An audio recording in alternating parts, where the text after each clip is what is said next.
പരിചിതമേതോ പരിമളമായി അറിയുകയായി ഞാൻ എന്നിൽ നിന്നെ.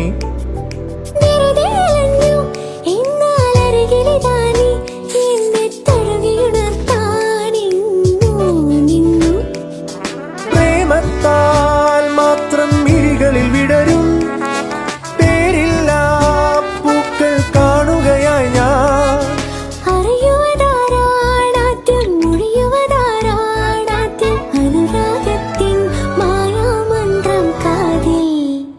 ഇന്നെഞ്ചം നീലാകാശം